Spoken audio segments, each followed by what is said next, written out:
Donc bonjour à tous, je suis Anne-Claire, illustratrice, et puis là je m'apprête à réaliser un petit test couleur pour une illustration sur laquelle je travaille pour un projet jeunesse. Donc je suis en train de réaliser un livre de Contine Picarde, enfin les illustrations d'un livre de Contine Picarde. Et donc ça c'est une des illustrations qui sera réalisée bien sûr pour le format final en grand format, à peu près 40 cm sur 20 cm. Et là, je fais en fait un petit test juste pour faire des essais couleurs, pour voir si ça plaira à l'éditeur. Donc je travaille à l'aquarelle, principalement, parce que c'est une technique qui est rapide, qui sèche vite, et qui permet de faire des dégradés assez facilement, mais dont la difficulté est de ne pas trop donner droit à l'erreur. Et voilà. Donc là, je suis en train de réaliser les dégradés pour les teintes de peau. Je fais tous mes mélanges de couleurs moi-même. J'ai juste 3 godets de couleurs que j'utilise. Donc ça, c'est ma palette. J'utilise juste les 3 premiers godets. Après, parfois les autres, mais je ne mélange pas plus de 3 couleurs entre elles pour pouvoir créer moi-même mes mélanges et de cette façon avoir une cohérence dans les couleurs entre elles pour pas qu'il y ait de couleurs qui jurent dans l'ensemble.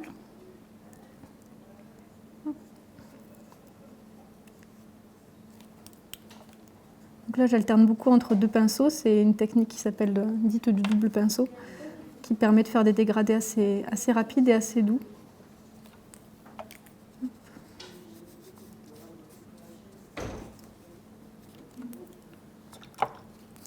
Donc là, pour cette illustration, j'ai choisi de faire des couleurs assez limitées.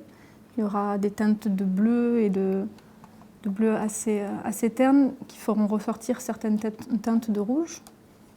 Et ça ira pas au-delà.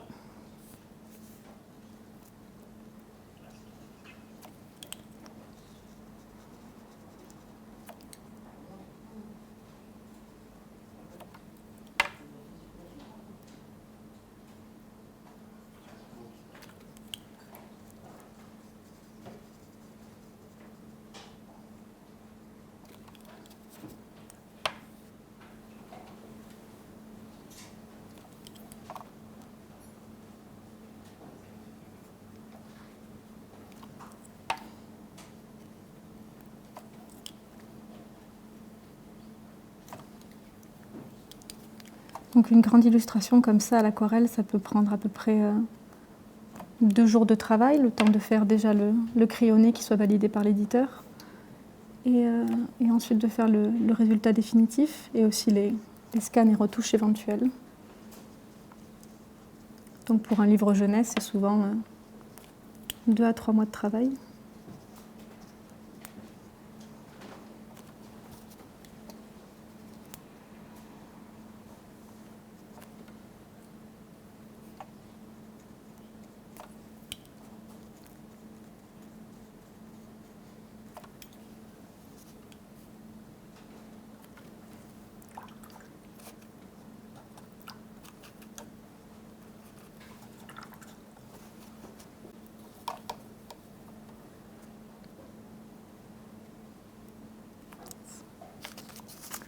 Là, hop, je vais laver. Ce qui n'est pas évident, c'est de gérer l'humidité à l'aquarelle, qu'on ne peut pas trop peindre à côté de zones qui sont déjà humides, sinon la peinture s'étale dans le reste. Et c'est pourquoi d'ailleurs souvent on a un sèche-cheveux normalement à côté de soi quand on fait de l'aquarelle la plupart du temps, pour pouvoir sécher plus vite et pouvoir faire pas mal de zones en même temps. C'est vrai que c'est souvent les erreurs quand on débute à l'aquarelle, de mettre beaucoup trop d'eau et de ne pas pouvoir gérer les dégradés.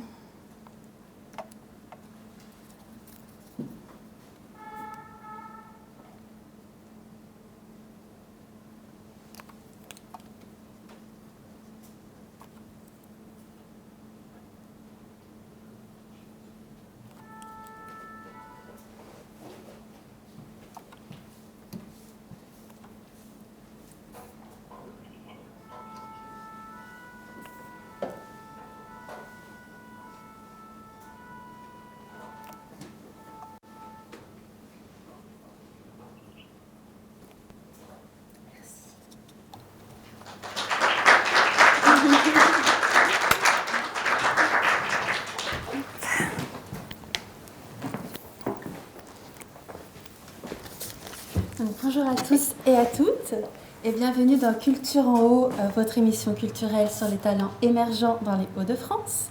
Aujourd'hui, nous accueillons Anne-Claire qui vient de nous faire une jolie présentation. Merci. Bonjour, merci. Pour commencer, déjà, nous sommes dans le bar de la Comédie de Picardie. J'espère que ça t'a plu de dessiner ici. Ah oui, complètement, c'est vrai que c'est superbe. Ça change du bureau. Oui, clairement. Pour commencer, on va parler de ton parcours. Alors en fait, j'ai toujours aimé dessiner. Je recopiais beaucoup de choses, de jeux vidéo, de mangas quand j'étais un petit peu plus jeune. Et en fait, j'ai fait une semaine de fac d'art en sortant du lycée. Et j'ai un peu flippé en fait. Donc finalement, je suis partie directement sur d'autres études parce que c'est vrai que ce n'était pas forcément évident d'affronter le regard d'autrui sur notre travail. Donc du coup, j'ai fait de l'histoire de l'art, de l'archéologie, patrimoine. Et bon, j'ai bossé finalement dans le milieu patrimonial et culturel. Et notamment à l'école de cirque d'Amiens, du coup, pendant 4 ans, comme administratrice. Et puis c'est là, à 28 ans, du coup, que j'ai commencé petit à petit à prendre des cours dans des centres culturels, à prendre des cours aussi avec une autrice professionnelle de bande dessinée qui s'appelle Alexis May, qui m'a appris l'aquarelle. Et petit à petit, ça m'a vraiment donné l'envie, en fait. Et on m'a offert un livre jeunesse. Et là, je me suis dit, mais pourquoi pas illustratrice jeunesse? Je n'avais jamais pensé à ça avant, parce que ce n'est pas des métiers dont on parle souvent, en fait. Même auteur de bande dessinée, aussi, on n'y pense pas que c'est vraiment un métier. Et puis là, je me suis dit que c'était assez une évidence, quoi. Donc c'est pour ça que j'ai tout arrêté pour me relancer dans les études, en fait. Donc j'ai fait le diplôme de bande dessinée d'Amiens pendant 2 ans. C'est un diplôme universitaire, donc c'est pas beaucoup d'heures par semaine, mais moi déjà, ça m'a beaucoup aidé pour me lancer, pour cadrer mon travail. Et justement, en quoi consiste ce diplôme qui depuis a été remplacé par une licence, je crois, une licence pro, ouais. Et qui doit avoir beaucoup plus d'heures, je pense, et un statut plus professionnalisant. Mais du coup, en quoi consistaient les études dans ce diplôme universitaire? Alors, c'était pas forcément des cours, par exemple, pour apprendre à dessiner ou quoi, parce que justement, ils nous laissaient assez libre dans le style graphique que l'on voulait faire. Il y avait des cours d'histoire de la bande dessinée, beaucoup, même des cours en anglais d'ailleurs, de différents styles graphiques qu'il peut y avoir, que ce soit dans les comics ou aux différents auteurs. Et ensuite, il y avait des professionnels qui venaient, notamment Edmond Baudouin est venu, et ça, c'était vrai que c'était vraiment des belles rencontres. Il y a d'autres auteurs aussi qui sont venus, mais là, les noms ne me reviennent pas en tête. Et justement, ces rencontres professionnelles, d'apprendre des styles graphiques différents, ils nous sortaient un petit peu de nos zones de confort. Donc, en fait, on avait des scénarios, notamment David François, il nous a donné un cours où on avait 3 mots-clés, il fallait créer nous-mêmes notre scénario, et ensuite créer nos planches. Donc, c'est vrai que ça donnait des challenges, des objectifs, et puis après on avait un projet de fin d'études à créer, où là pour le coup c'était un projet de roman graphique, quoi. Vraiment qu'il fallait pouvoir présenter avec 6 planches. Donc c'est vrai que c'était formateur, bien qu'il y ait peu d'heures, c'était vraiment formateur, quoi. Oui, c'était assez conséquent finalement. Oui. Ça demandait beaucoup de travail chez soi en fait, c'est-à-dire que ça pouvait prendre beaucoup d'heures après. Et ça te permettait d'avoir des heures pour faire des stages éventuellement ou... En fait, on avait un stage à faire qui était obligatoire. Moi, pour le coup, j'ai fait un stage pour donner des cours parce que je savais que en fait, c'est difficile de vivre de ce métier-là. Donc, je savais que j'allais probablement devoir aussi donner des ateliers pour pouvoir avoir d'autres sources de financement. Puis en plus, c'est très enrichissant à faire. Donc, j'avais fait un stage comme ça et voilà. Et tu as des influences, probablement, certainement d'ailleurs, en tant qu'artiste. Est-ce que tu peux nous en parler un petit peu? Alors moi, dans les sources d'inspiration, d'abord, c'est vrai que l'essentiel, c'est surtout les cauchemars et les rêves, parce que j'en fais beaucoup, je les note depuis des années dans un carnet. Et en fait, à l'époque, je ne les notais pas forcément pour en faire une création, mais en l'occurrence, pour le diplôme de bande dessinée, avec ce projet qu'on avait à faire de fin d'année, je me suis dit que c'était une évidence de travailler là-dessus. Donc du coup, ça me sert vachement pour penser à un scénario. Du coup, là, j'ai un projet de bande dessinée qui s'appelle L'Enfant intérieur, et toute l'histoire est basée sur une série de mes cauchemars pour les enchaîner, pour que ça fasse un scénario qui soit compréhensible. Et c'est vrai que tout ce qui touche un petit peu au symbolisme, à l'introspection, à l'inconscient, à tout ce qui peut nous tirailler intérieurement, à notre part d'ombre aussi, à notre part d'obscurité, tous ces thèmes-là m'attirent énormément. Et aussi ce qui est lié à l'enfance, donc aussi les traumatismes d'enfance qu'on peut avoir dans l'inconscient, et aussi les souvenirs d'enfance, par exemple recréer un petit peu tout ce qu'on peut s'imaginer quand on est gamin. Et l'univers des contes aussi, parce que même dans les contes, il y a aussi énormément de symbolisme en fait. Au final, tout ça, c'est assez lié. Donc c'est plutôt ces aspects-là. Et puis pour les influences graphiques, du coup j'ai noté les noms parce que je m'en souviens jamais sinon. Mais c'est vrai qu'il y a pas mal d'auteurs en fait qui bossent justement sur ces thématiques-là, notamment Ludovic de Berme, c'est assez exceptionnel ce qu'il fait comme travail. Et notamment il travaille sur tout cet aspect de l'inconscient. Et c'est vrai que David B également travaille sur le thème du cauchemar, et aussi Charles Burns. Donc ça c'est vrai que c'est des sources qui m'aident à réfléchir sur ton travail. Exactement. Et tu donnes des cours particuliers ? Alors oui, je donne des cours particuliers d'aquarelle à un groupe d'adultes. Je donne des ateliers à des collégiens aussi, là dans le cadre de structures. Et puis je donne même là, j'ai commencé à donner des ateliers également en centre pénitentiaire. Donc c'est pareil, c'est super intéressant aussi. C'est des publics complètement différents. Donc le fait de verbaliser sur sa pratique, ça permet vraiment de reconstruire un peu les choses et de mieux clarifier la façon dont on travaille en fait. Et du coup, comment tu arrives à trouver l'équilibre entre justement les cours particuliers, certainement les commandes qu'on te fait, et tes envies personnelles de dessin? C'est vrai qu'il y a des phases en fait, où tout se cumule. Moi, en règle générale, c'est entre le mois de décembre et le mois de juin. Là, il y a tout. Je veux dire, je fais graphiste, je fais des commandes à côté, je fais mes ateliers. Et puis là, c'est difficile, ça fait des très très grosses semaines de travail. Mais en même temps, plus on travaille, je trouve, et plus ça donne envie d'en faire. Et après, il y a des phases plus creuses, donc l'été et puis septembre-octobre en général. Et là, c'est plus calme. Et de ce fait, là, je peux me concentrer sur vraiment des projets personnels parce que là, mon projet sur l'enfant intérieur, notamment de bande dessinée, c'est vrai que j'ai besoin de temps pour me concentrer dessus. Et si je suis perturbée par des commandes, je n'arriverai pas à me concentrer dessus.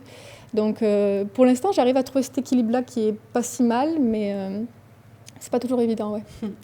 Tu as illustré un ouvrage jeunesse qui s'appelle La fille au grain dans l'œil, qui a été écrit par Claude Thiellier.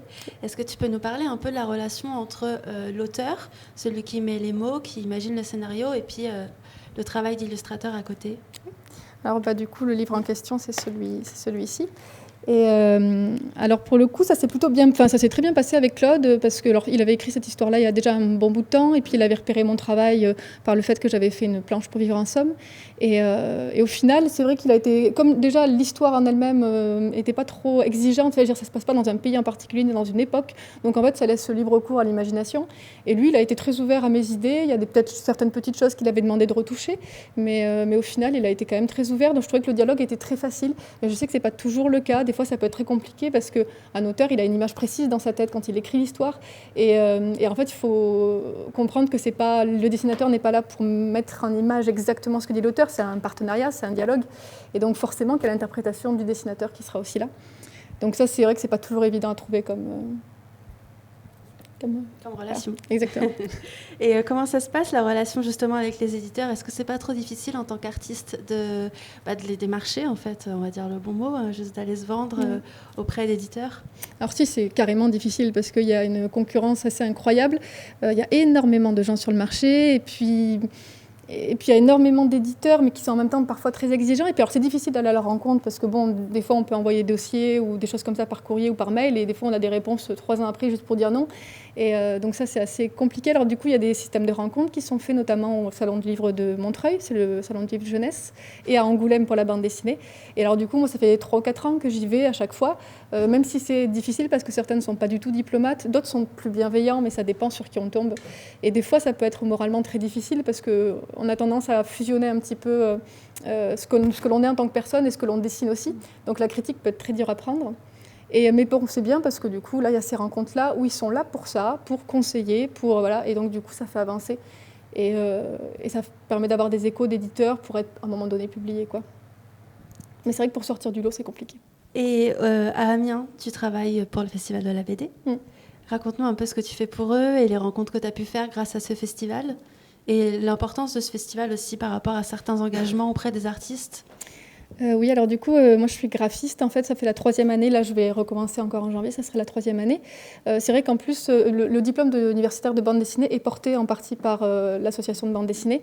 Et donc du coup, Pascal Mériot, qui est le directeur, a été notre professeur. Et c'est vrai que suite à ça, il m'avait proposé d'être graphiste, donc je trouvais ça super enrichissant. Je trouve que c'est chouette, c'est agréable comme travail à faire. En plus, il y a vraiment une atmosphère agréable de travail à l'assaut. Et il y a un dynamisme, c'est très jeune. Et puis pour un festival BD comme ça, c'est vraiment chouette de faire ça. Et c'est vrai que Pascal m'aide beaucoup aussi sur d'autres plans, parce qu'en fait, il m'a conseillé auprès de structures pour des ateliers ou pour aussi des projets de bande dessinée, notamment un collectif que j'ai fait qui est porté par l'Asso BD, où j'ai fait des planches, ces traces de la Grande Guerre. Et j'ai pu faire des planches, donc c'était grâce à Pascal. Et c'est vrai que ce festival-là, il est important aussi dans le domaine de la bande dessinée. C'est le 3e plus gros festival en France. Mais sa particularité, c'est que vraiment, il cible plus sur les rencontres avec les auteurs, sur les conférences, sur les expositions qui sont vraiment très, très développées. Et il y a une belle qualité. C'est pas forcément juste, voilà, d'ailleurs, il n'y a pas d'éditeurs qui viennent juste pour vendre leurs livres comme on peut voir à Angoulême, quoi. Là, l'idée, c'est vraiment faire une médiation réelle sur la bande dessinée. Et alors, en plus de ça, c'est le premier festival qui a rémunéré vraiment les auteurs qui venaient en dédicace, chose qui ne se fait pas des masses pour le moment et qui est assez difficile. Donc, ils ont une vraie éthique, quoi. Dernière question. Oui. Raconte-nous un peu tes projets à venir. Alors du coup, là, je travaille, ce que je disais, je fais un livre de comptines picardes, un livre audio avec l'Agence régionale des langues picardes, donc j'ai 15 illustrations à illustrer, 15 comptines, à illustrer. Donc ça, c'est plutôt chouette. Et après, j'ai un autre projet de collectif autour d'Amiens, justement. Donc c'est les éditions Petit à Petit. Et moi, je vais devoir illustrer une histoire sur Saint-Firmin en bande dessinée. Et après, je ferai graphiste. Et voilà. Super, merci beaucoup. Merci. Merci à vous d'avoir suivi cette émission de Culture en Haut et on se retrouve très vite.